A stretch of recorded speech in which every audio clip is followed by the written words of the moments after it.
guys, welcome to Purex Car Care Products. Just a reminder, if you've got Purex waterless wash detailer, keep it inside your glove box of your car. So if you've ever got these things that happen on the surface of your car, you want to get them off as fast as you can. Not sure if you're aware, but it's very acidic and will actually eat away at your paint if you just leave it on there. So all you'll do, really simple, give it a quick spray, let it sit there for a while so it actually softens the bird droppings. If you want to, give it another spray.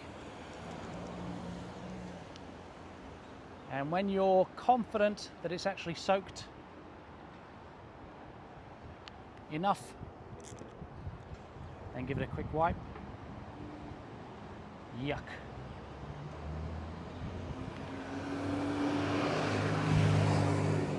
Again, because it's pH neutral, our waterless wash detailer, it's actually going to reduce the acidic effect of the bird dropping.